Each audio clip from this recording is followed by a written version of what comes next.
Bonjour et bienvenue dans les guidances de Natacha. On se retrouve pour une nouvelle vidéo, donc la suite des vidéos de fin d'année que j'ai intitulées Guidance énergétique de Noël, guidance de fin d'année.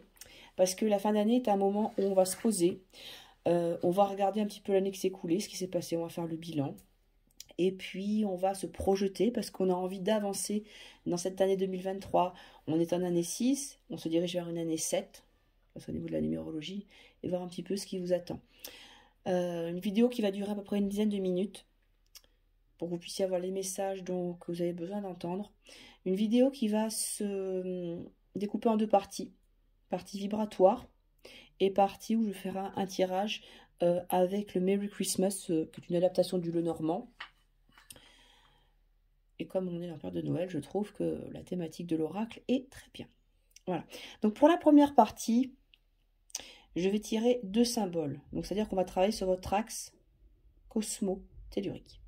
Je vais tirer un symbole planétaire. Donc, il se trouve dans un pochon. Je vous les montre.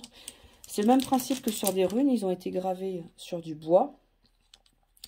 Ce sont les symboles que vous retrouvez dans votre thème natal. Donc là, aujourd'hui, s'il sort, c'est qu'il y a une information particulière à travailler. Donc, je vous ai dit ce qui correspond au niveau de l'énergie cosmique, c'est au niveau du ciel. C'est l'énergie qu'on vous envoie, ce vers quoi vous devez aller.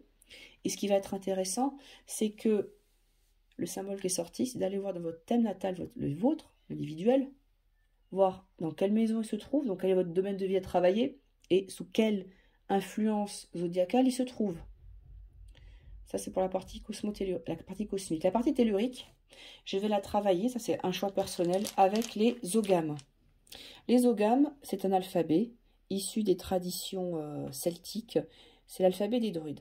À chaque ogame va correspondre un arbre. Pour moi, c'était le meilleur élément. J'aurais pu prendre les runes, mais mon choix s'est focalisé sur les ogames pour travailler votre énergie tellurique, votre quotidien. C'est comment vous allez pouvoir matérialiser cette énergie cosmique dans la matière. N'oublions pas que l'arbre, il fait le pont entre les éléments, entre ses racines qui vont plonger dans les profondeurs de la terre et ses branches qui s'élèvent vers le ciel. Donc je dirais que nous, on est un peu à l'image des arbres.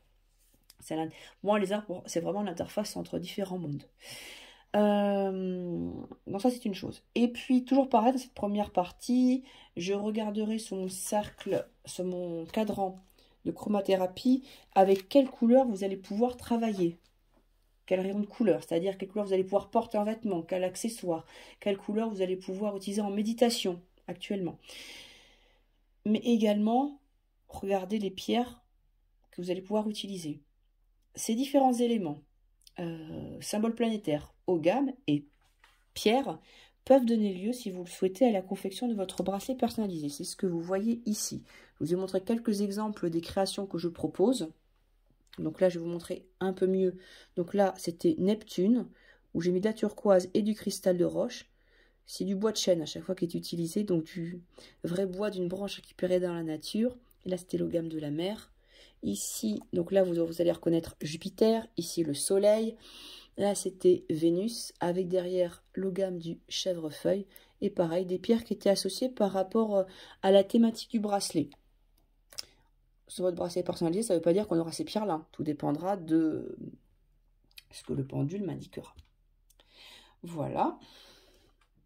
Donc, si jamais mes créations vous parlent, je vous invite à aller sur ma page Facebook, dont vous avez le lien en dessous de la vidéo, ou d'aller voir ma boutique Etsy, qui n'est pas tout à fait à jour. J'ai plus de choses sur Facebook, donc je vous invite vivement à vous abonner à ma page. Comme ça, vous aurez l'intégralité de ce que je propose. Et puis à vous abonner à la chaîne également pour voir les nouvelles vidéos qui arrivent. Allez, sans plus attendre, on va regarder quel est le signe concerné par la vidéo. Et ce sont nos amis Bélier. Alors, je ne l'ai pas précisé à chaque fois dans toutes les vidéos, mais si vous avez des questions ou des commentaires, n'hésitez pas à me le mettre ou à m'envoyer un mail. C'est toujours avec un grand plaisir que j'y réponds. On va tout de suite tirer, pour les amis Bélier, le symbole planétaire.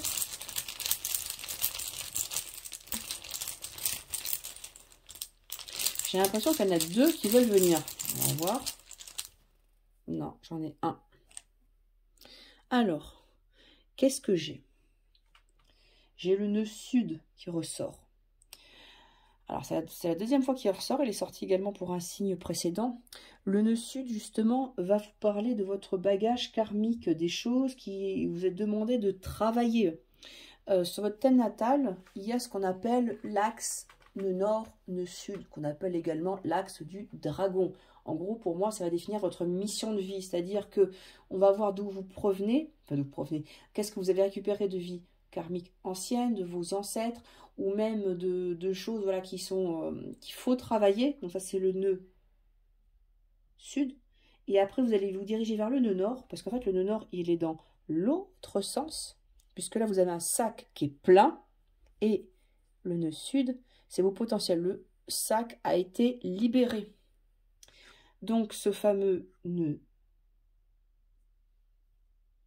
sud va vous permettre d'aller voir dans quel domaine, donc ça va aller voir dans votre thème natal où il se trouve et sous quelle, dans quelle maison et sous quelle influence zodiacale pour voir comment le travailler. Et on va regarder maintenant, parce que j'ai oublié de vous dire que si jamais voilà, vous souhaitez un bracelet personnalisé avec ces symboles-là, je regarde dans votre thème natal, je vous fais la petite analyse. On va regarder au niveau des ogames, quelle est l'énergie tellurique pour les amis béliers. Et nous avons le bosquet sacré. Le bosquet sacré, c'est remettre justement une part de sacré dans sa vie, se remettre un espace de vie, un espace vital. Peut-être que vous vous êtes laissé trop bouffer par les événements, que tout s'est enchaîné, que vous n'avez pas réussi à mettre un temps de pause. Et que là, maintenant, c'est le temps de vous remettre cet espace qui est le vôtre, qui est vital, et de consacrer du temps à votre premier temple. Et là, je pense au temple de votre corps. Parce que peut-être que le corps est fatigué, il peut être usé en fin d'année par les sollicitations qui viennent de partout. Et là, on vous demande de vous poser. Parce que c'est vrai que le signe du bélier est plutôt un signe qui est toujours dans l'action, dans le mouvement. Et là, justement, il va falloir apprendre à se poser et peut-être à faire autrement. Donc, intéressant d'étudier l'axe du dragon, votre nœud nord, nœud sud, et puis voir comment dans votre quotidien, vous allez pouvoir travailler avec l'énergie du bosquet sacré, donc l'ogame qui est ressorti ici. Comme je vous l'ai dit, il est tout à fait possible voilà, de graver. Donc, d'un côté, vous auriez le nœud sud et de l'autre côté, le bosquet sacré pour pouvoir travailler avec leur énergie. On va regarder quelles sont les couleurs qui vous sont conseillées, amis béliers. Je bouge la caméra. Et en bougeant la caméra, je me dis, il est où mon pendule? Il est en dessous, il est là. On y va. Allez, pour les amis béliers, vers quelle couleur? Alors, on va partir sur du marron. Marron, chakra racine. Marron, alors donc c'est vrai que sur ma planche c'est marqué les jambes, la base, c'est assurer des fondations, assurer des bases, donc c'est un petit peu vraiment les racines de l'arbre. Donc on va partir sur des pierres marron, on pourrait partir par exemple sur du quartz fumé, on pourrait partir sur de l'œil de taureau, de l'obsidienne, la jaspe obsidienne, non je cherche le nom là, de l'obsidienne acajou, pas de la jaspe obsidienne, de la jaspe brune. Voilà, sur toutes les pierres qui sont un petit peu marron, pourquoi pas de l'œil de tigre, puisqu'il a hésité tout à l'heure le pendule entre ces deux couleurs, vraiment pour assurer en même temps une protection, assurer justement que vos fondations soient solides, afin que 2023, vous puissiez l'accueillir avec beaucoup plus de facilité, de sérénité, parce que vous savez que vous êtes bien ancré, et que vous êtes bien là. Donc on parle vraiment de vos membres inférieurs, même au niveau physique. Donc il y a peut-être également, alors là on n'est pas dans les couleurs, mais je pense à de la serpentine, c'est une pierre que je conseille beaucoup, que je mets dans les bracelets, quand la personne est fatiguée, qu'elle a besoin de récupérer l'énergie. Et je sais que c'est une pierre qui va booster les défenses immunitaires, qui va également vous permettre de travailler avec votre kundalini, la faire monter, la canaliser. Donc ça pourrait être intéressant peut-être de travailler avec. On va regarder s'il y a une autre pierre. Oui, nous avons une pierre qui va partir, on met pas sur du vert, le chakra du cœur. Alors, c'est marqué vert émeraude. Donc on pourrait partir soit sur de la serpentine, donc on serait sur du vert marron, on pourrait partir sur de la jaspe verte, très belle pierre de protection suprême, pierre de guérison du cœur. de la jade verte, de l'aventurine. Enfin voilà, toutes ces pierres-là, tout ce qui est au chakra du cœur qui va permettre d'apaiser, de retrouver l'amour de soi, de réouvrir ce cœur qui a pu se fermer par rapport aux déceptions qu'on peut avoir dans notre vie. Et je n'ai pas d'autres couleurs. Donc voilà, amis bélier, donc vous avez vraiment les couleurs de l'arbre, vous avez le marron pour le tronc et les feuilles qui seraient en vert. Voilà, donc vous êtes vraiment dans les vraies couleurs de la nature. Allez, on va continuer avec... Allez, je rebouge ma caméra, voilà, pour que vous ayez le visuel. Avec l'oracle Merry Christmas, le Normand. On va faire un tirage en 3 cartes pour avoir des informations complémentaires.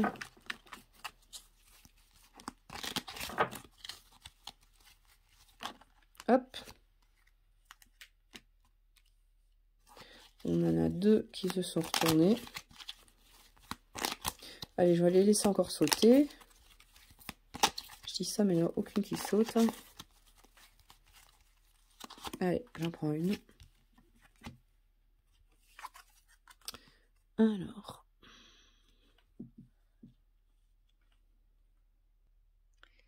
Alors, par rapport aux cartes qui sont sorties, donc nous avons les poissons, la croix et nous avons le chalet. Dans ce Lenormand, le chalet équivaut à la carte de la maison. Alors, de quoi on nous parle? Les poissons, c'est une énergie de circulation. Ça bouge, donc on peut parler d'abondance. Il y a un travail avec l'élément eau, puisqu'on voit qu'ils sont dans leur bac à poissons. Il y a peut-être du remue-ménage, donc c'est peut-être un petit peu ce surmenage que je ressentais tout à l'heure, que ça bouge beaucoup et que vous avez l'impression d'être un petit peu prisonnier de ce quotidien, de cet enfermement. Enfermement qui va se retrouver avec la croix. Donc c'est vrai que la croix dans le Normand peut avoir plusieurs significations, mais on a l'impression qu'on porte sa croix, qu'on prend un fardeau sur soi. D'où le fait d'avoir le bosquet sacré pour se recentrer, se retrouver. Et c'est des choses qui vont concerner apparemment le domaine familial. Quelque chose qui vous est proche. Parce que j'ai la carte de la maison qui va concerner la famille. Il y a toute la partie psychogénéalogie qui pourra être étudiée, voir ce qui vous pèse. Et justement, avec ces poissons, on va peut-être vous dire de fluidifier, lâcher prise et de faire un petit peu comme certains qu'on voit là qui essayent de sortir du cadre et qui vont peut-être vers la rivière parce que là ils se sentent un peu à l'étroit. Donc il peut y avoir quelque chose d'assez lourd que vous portez au niveau familial. Ça peut également, parce que la croix a également une notification, elle nous parle de spiritualité, mais là j'ai plus l'impression qu'on vous demande, par rapport à ce qui est ressorti bien entendu antérieurement, de vous libérer de quelque chose qui est lourd au niveau ancestral et même que vous portez dans votre corps. Il y a peut-être des maux physiques, sensation d'étouffement parce que vous n'êtes pas pleinement, et qu'en plus la croix est en position centrale, donc vous sacrifiez pour les autres. Voilà, donc prenez le temps vraiment de penser à vous. Voilà mes béliers, j'espère que cette vidéo vous aura parlé, vous aura apporté des informations nécessaires. Je vous dis à très vite et je vous souhaite de très belles fêtes de fin d'année.